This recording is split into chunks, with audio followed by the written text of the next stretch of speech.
வணக்கம் அன்பு நேயர்களுக்கு என்னுடைய மனமார்ந்த இனிய வணக்கம். குறிப்பா நம்ம மிதுனம் ராசிக்கார நேயர்களுக்கு நம்ம இன்னைக்கு பார்க்க போற இந்த பதிவு ரொம்பவே முக்கியமானதுங்க. வீடியோ பதிவுக்கு முழுமையா போறதுக்கு முன்னாடி நம்ம எல்லோரையும் காக்கக்கூடிய அந்த தமிழ் கடவுளான முருகப்பெருமான மனதார ஒரு நிமிஷம் கண்ணை மூடி வணங்கிட்டு அப்புறமா வீடியோ பதிவுக்குள்ள போகலாங்க. ஓம் முருகா போற்றி, ஓம் முருகா போற்றி, ஓம் முருகா போற்றி. என்னை காக்கும் அன்பு தெய்வமே முருகனே போற்றி. கண்டிப்பா நல்லதே நடக்கும். உங்க வாழ்க்கையில இனிமேல் நல்லது மட்டும்தான் நடக்கும், நம்புங்க.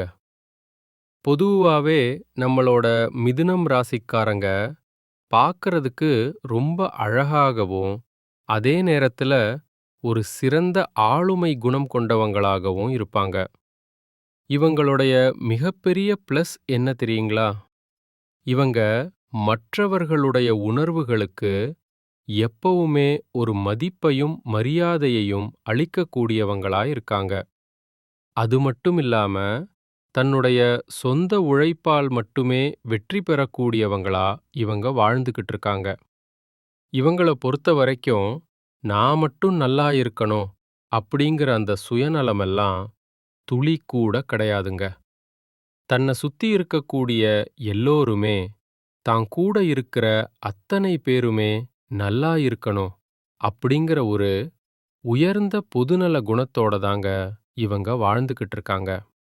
குறிப்பா சொல்லணும்னா குறி விலகாத அம்பு போல தன்னுடைய குறிக்கோள் தவறாம நம்மளோட மிதுனம் ராசிக்காரங்க வாழ்ந்துகிட்டு வராங்க. இவ்வளவு அருமையான இவ்வளவு சிறப்பான நற்குணங்களை கொண்ட மிதுனம் ராசிக்கார அன்பர்களே, செல்லங்களே, எல்லாரும் நலமா இருக்கீங்களா?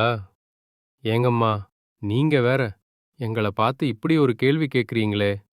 நாங்களே ஒவ்வொரு நாளும் கண்ணீர் சிந்தி வாழ்ந்துட்டு இருக்கோம். எங்க வாழ்க்கையில நிம்மதி அப்படிங்கிற பேச்சுக்கு துளி கூட இடம் கிடையாதுங்க அப்படின்னு உங்க மனசுல நீங்க நினைக்கிறது எனக்கு நல்லாவே புரியுதுங்க. மிதுனம் ராசிக்காரர்களே, உங்களுடைய அந்த வலி எனக்கு புரியுது. ஆனா கவலைப்படாதீங்க. உங்க வாழ்க்கையில இருக்கக்கூடிய இந்த கஷ்டமான சூழ்நிலை எல்லாமே இனி வரக்கூடிய காலங்கள்ல பனி போல மறைய போகுதுங்க. உங்க வாழ்க்கையே இனி வரக்கூடிய காலங்கள்ல யாரும் எதிர்பார்க்காத அளவுக்கு ஒரு சொர்க்க வாழ்க்கையா மாறப்போகுதுங்க.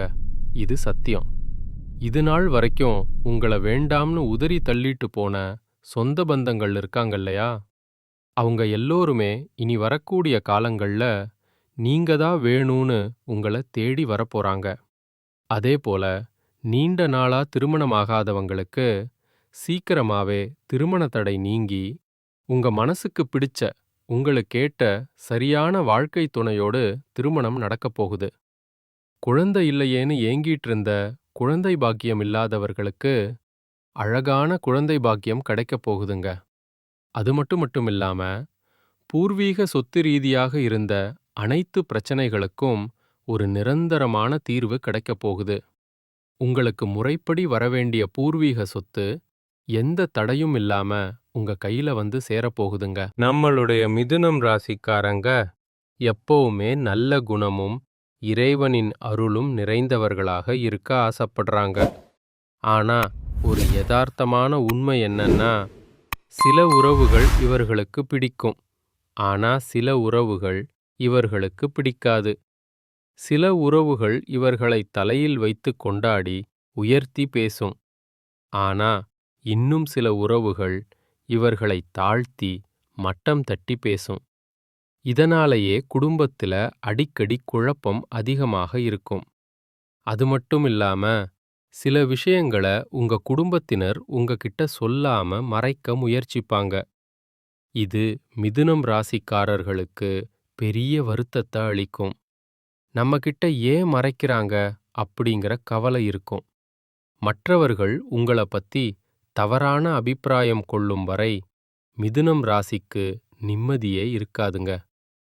உங்களுக்கு ஒரு சின்ன விஷயம் தெரிந்தா கூட இவங்க அதை ஊர் முழுக்க சொல்லி பெரிதாக்கி விடுவாங்க அப்படின்னு மற்றவர்கள் கற்பனை செய்து கொள்றாங்க. உங்கள முழுசா புரிந்து கொள்ளும் வரை இந்த பிரச்சனை தொடர்ந்து இருந்துகிட்டு தான் இருக்குங்க. இதற்காக நீங்க எல்லாம் மனசு உடைஞ்சு கவலைப்படக்கூடாது. மிதுனம் ராசிக்காரர்களே, கண்டிப்பா ஒரு காலகட்டத்துல மிதுனம் ராசி இல்லாம குடும்பத்துல எதுவும் நடக்காது என்று தெரிந்து உங்ககிட்டயே வந்து வீட்டு சாவிய கொடுப்பாங்க. அந்த காலம் வரும். அதுவரை உங்களுக்கே ஏதோ கெட்ட சக்தி இருப்பது போல் தோன்றதான் செய்யும். அதைக் கண்டு நீங்க துளி கூட பயப்படக்கூடாது. சில உறவுகள் உங்களுக்குள்ள பயத்தை உருவாக்கி குடும்பத்துல நிம்மதி இல்லாதத ஒரு சூழ்நிலைய வேணும்னே உண்டாக்கும். ஆனா கவலைப்படாதீங்க. மற்றவர்களை உணர்வதற்கும் அவங்க யார்னு புரிவதற்கும் காலம் உங்களுக்கு உதவி செய்யும். சரி, இப்போ பரிகாரங்களுக்கு வரலாம். கவனமா கேளுங்க. தினமும் 108 முறை ஓம் நமோ நாராயணா அப்படிங்கிற இந்த மந்திரத்தை சொல்லிக்கிட்டு வாங்க. காலையில 108 தடவையும் சாயந்தர நேரத்துல 108 தடவையும் கட்டாயமா சொல்லணுங்க. அதே மாதிரி ஓம் முருகா போற்றி என்ற மந்திரத்தையும் 108 முறை சொல்லிக்கிட்டு வாங்க. இதனால உங்க வாழ்க்கையில நல்லது மட்டும்தாங்க நடக்கும். நீங்க பூஜை தொடங்குவதற்கு முன்னாடி வீட்டை நல்லா சுத்தம் செய்து வீடு முழுக்கம் பன்னீர் தெளித்து விடுங்க. குறிப்பா புதன்கிழமை தோறும் வீட்ல பன்னீர் தெளிப்பது ரொம்ப ரொம்ப அவசியங்க மிதுனம் ராசிக்காரர்களே. அப்படி தெளிக்கிற அந்த பன்னீரில கொஞ்சம் சந்தனம், பச்சை கற்பூரம், கிராம்பு, ஜாதிக்காய் போன்ற வாசனை திரவியங்கள் கலந்து தெளிக்கலாங்க. இதனால வீடு தெய்வீகமா இருக்கும். புதன்கிழமை அன்னைக்கு பெருமாள் கோவிலுக்கு சென்று அங்க இருக்கிற சக்கரத்தாழ்வார் சன்னதியில் சுதர்சன காயத்ரி மந்திரத்தை ஒரு 108 முறை சொல்லிட்டு வாங்க. உங்க வீட்டு வாசலி நிலைப்படியில் ஒரு துளசி மாலை கட்டுங்க. ஒவ்வொரு புதன்கிழமையும் அந்த மாலையை மாற்றுங்க. பழைய மாலைய கால்படாத இடத்துல போட்டுருங்க. இதைத் தொடர்ந்து 7 வாரங்கள் நீங்க செஞ்சுக்கிட்டு வாங்க. இதனால உங்க வீட்ல இருக்கிற கெட்ட சக்திகள், துசக்திகள், பணத்தடை தொல்லைகள் எல்லாமே அடியோடு நீங்கிருங்க. அடுத்ததா கண் திருஷ்டி, எதிரிகள் தொல்லை, கோர்ட் கேஸ் பிரச்சனை, போலீஸ் ஸ்டேஷன் சம்பந்தமான விஷயங்கள் விலகணும்னா ஓம் ஸ்ரீ ஹரிஹரசுதன் நமகன் அப்படிங்கிற மந்திரத்தை 205 முறை சொல்லிக்கிட்ட. அதேபோல சுவாமியே சரணமையப்பா என்ற மந்திரத்தை 108 முறை சொல்லிக்கிட்டு வாங்க. இதை நீங்க தினமும் சொல்லுங்க. நீங்க அறியாம செய்த பாவங்கள் எல்லாமே விலகி போயிரும். உங்க மனசு ரொம்ப சுத்தமாயிரும். வீட்ல தினமும் ஒரு சின்ன தீபமாவது ஏத்துக்கங்க. வீட்டை எப்பவுமே இருளாக விடாதீங்க. வீட்டு வாசனை பொருட்கள், அதாவது ஊதுவத்தி, சாம்பிராணி இருக்கிற மாதிரி பார்த்துக்கோங்க. வீட்ல எப்பவுமே சுத்தமா வச்சுக்கோங்க. குறிப்பா வீட்ல இல்லை இல்லை என்ற வார்த்தைய அதிகமா நீங்க பயன்படுத்தவே கூடாது. அதேபோல கெட்ட வார்த்தைகளை நீங்க பேசுவதை தவிர்ப்பது ரொம்பவும் நல்லதுங்க. அடுத்ததா ஒரு முக்கியமான பரிகாரம். வீட்ல பசுமாடு இல்லைன்னா ஒரு கன்றுக்குட்டியை அழைத்து வந்து வீட்டு மத்திய பகுதியில் நிறுத்தி அந்த பசுவுக்கு பூஜை செய்யுங்க. பசுவுக்கு மஞ்சள் தடவி குங்குமம் வைத்து அழகான புடவை சாத்தி கழுத்துல மாலை போடுங்க. கன்றுக்குட்டிக்கும் அதே மாதிரி புடவை சாத்துங்க. ஒரு நுனி வாழை இலையில பச்சரிசி, வெல்லம், வாழைப்பழம் இதெல்லாம் கலந்து பிசைஞ்சு பசுமாட்டுக்கு கொடுங்க. கடைசியா பசுமாட்டின் பின்புறம் தூப தீபங்கள் காட்டி நமஸ்காரம் பண்ணுங்க. இதை செய்வதன் மூலமா வீட்டில் உள்ள எப்பேற்பட்ட கெட்ட சக்திகளும் அலறி அடிச்சு வெளியேறும்.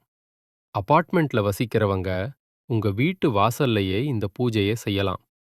இந்த பூஜையின் மூலமாக உங்கள் வாழ்க்கையில் நல்லது நடப்பத நீங்களே உங்க கண்ணெதிரே பார்க்கலாங்க.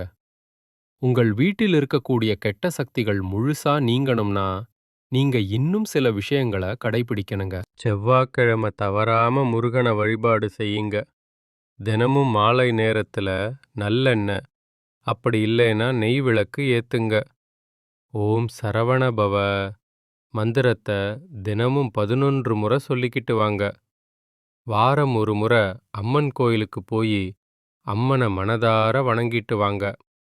பிரதோஷ நாட்கள்ல சிவபெருமான போய் வணங்கிட்டு வாங்க. செவ்வாய்க்கிழமை அசைவம் சாப்பிட்றத தவிர்ப்பது ரொம்ப ரொம்ப நல்லதுங்க.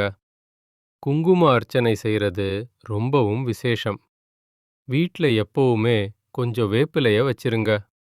நவக்கிரகத்துல செவ்வாய் பகவானுக்கு வழிபாடு செய்யுங்க. வீட்ல கண் திருஷ்டி பொம்மைய வாசல்ல தொங்க விட்டுருங்க. செவ்வாய்க்கிழமைகள்ல முடிஞ்சா சிவப்பு நிற உடை அணிஞ்சுக்கோங்க. நெற்றியில எப்பவுமே குங்குமம், சந்தனம் வச்சுக்கோங்க. வலது கையில செம்பு காப்பு போட்டுக்கோங்க. வாரத்துக்கு ஒரு முறை கடுகு, உப்பு வச்சு திருஷ்டி சுத்தி போட்டுக்கோங்க. வீட்டை தினமும் சுத்தமா வச்சுக்கோங்க. உடைந்த கண்ணாடி, உபயோகிக்காத பழைய பொருட்களை தயவு செஞ்சு அகற்றிருங்க.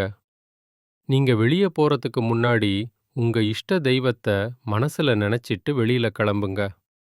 சரியான நேரத்துல உறங்குற நேரத்துல உறங்குங்க. காலையில வெறும் வயிற்றில வெதுவெதுப்பான வெந்நீர் குடிங்க. வாரத்துக்கு ஒரு நாள் எண்ணெய் தேய்த்து தலைக்கு குளிங்க. உங்க கோபத்தை கட்டுப்பாடோட வச்சுக்கங்க. தேவையில்லாம யார்கிட்டயும் பெருமை பேசாம இருக்கிறது ரொம்பவும் நல்லதுங்க. எல்லோர்கிட்டயும் உங்க குடும்ப ரகசியத்தை பகிரக்கூடாதுங்க. மனம் கலங்கும்போது வார்த்தைய விடாம மௌனமா இருந்துக்கோங்க. தினமும் குறைஞ்சது ஒரு 5 நிமிஷமாவது தியானம் பண்ணுங்க. தீய வார்த்தைகளை பேசுறத தவிர்த்துருங்க. எதிர்மறை எண்ணங்கள் கொண்ட மனிதர்களிடமிருந்து முடிஞ்ச வரைக்கும் தூரமா இருந்துக்கோங்க. பொறாமை, கோபத்தை குறைச்சிக்கோங்க. பிறரை மதித்து பேசுங்க. தினமும் நன்றி சொல்லும் பழக்கத்தை வச்சுக்கோங்க. செவ்வாய்க்கிழமை சுண்டல், பச்சை பயிரை தானமா கொடுங்க. ஏழைகளுக்கு உணவு வழங்குங்க. பொன்னாங்கண்ணி கீரை, அகத்தி கீரைய உங்களுடைய உணவுல அடிக்கடி சேர்த்துக்கோங்க. காரம் அதிகமா சாப்பிடாதீங்க. காரத்தை தவிர்த்துக்கோங்க. வாரத்துக்கு ஒரு நாள் பழம் மட்டும் சாப்பிடுங்க. வெல்லம் கலந்த நீரை தினமும் குடிங்க. சிவப்பு பூ யாருக்காவது தானமா கொடுங்க. வீட்ல தினமும் விளக்கு முன் 1 டம்ளர் நீர் வச்சிருங்க. எலுமிச்சை, மிளகாய் வாரம் ஒரு முறை மாற்றுங்க. இரவு தூங்கறதுக்கு முன்னாடி இஷ்ட தெய்வத்தை நினைத்து பிரார்த்தனை பண்ணிட்டு நிம்மதியா தூங்குங்க. செவ்வாய்க்கிழமை மாலை நேரத்துல நீங்க செய்யக்கூடிய ஒரு சிறப்பு பரிகாரம் என்னன்னு பார்க்கலாம். 1 எலுமிச்சை, 2 கிராம், 1 பச்சை மிளகாய். இத வாசல்ல வச்சு விளக்கு ஏற்றி முருகனை மனதில் நினைத்து வேண்டிக்கோங்க. உங்கள் வீட்டில் இருக்கக்கூடிய கெட்ட சக்திகள் எல்லாமே விலகி போயிரும். உங்களுடைய குடும்பத்தில நல்லது தாங்க நடக்கும். உங்கள் வீட்டில் தீய சக்திகள் இருந்தா நீங்க வீட்ல என்னென்ன புகைப்படங்களை வைக்கலாம் அப்படிங்கறத பத்தி இப்ப தெளிவா தெரிஞ்சுக்கலாங்க. முதல்ல காஞ்சி காமாட்சி அம்மன். தீய சக்திகளை அழிக்கக்கூடிய அபாரமான சக்தி இந்த தெய்வத்துக்கு இருக்கு. இது வீட்ல தைரியம், பாதுகாப்பு தரக்கூடியதா இருக்கும். அடுத்தது காளி, பத்ரகாளி. கெட்ட சக்திகள், கண் திருஷ்டியை விளக்க இது ரொம்பவே உதவுது. பயம், தடைகளை நீக்க இது உதவும். அடுத்து மகாவிஷ்ணு. இவர் மன அமைதி, பாதுகாப்பு தரக்கூடிய தெய்வம். உங்க எதிர்மறை எண்ணங்களை குறைக்கிறதுக்கு இந்த தெய்வம் உங்களுக்கு பாதுகாப்பா இருக்கும். அப்புறம் நம்ம ஆஞ்சநேயர்.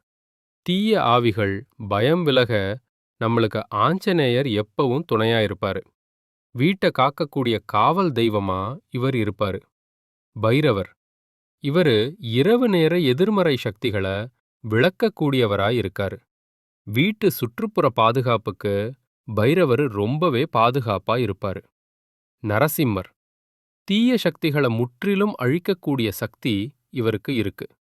சக்தி வாய்ந்த பாதுகாப்பு தெய்வமா இவர் இருக்காரு. சாய்பாபா. இவர் மன அமைதியை அளிக்கக்கூடிய தெய்வமா இருக்காரு. தீய எண்ணங்கள், கவலைகளை விளக்க இவர் உங்களுக்கு துணையாக இருப்பாருங்க. வடகிழக்கு மூலையில நீங்க இந்த தெய்வ புகைப்படங்களை தாராளமா வைக்கலாங்க. அப்படி இல்லன்னா, கிழக்கு அல்லது வடக்கு சுவர் இருக்கிற இடத்துல நீங்க தெய்வ புகைப்படங்கள வச்சீங்கன்னா, தெய்வ அருள் முழுமையா உங்களுக்கு கிடைக்குங்க. கண்டிப்பா நல்லதே நடக்கும். நல்லது மட்டும் தான் நடக்கும். நன்றி, வணக்கம்.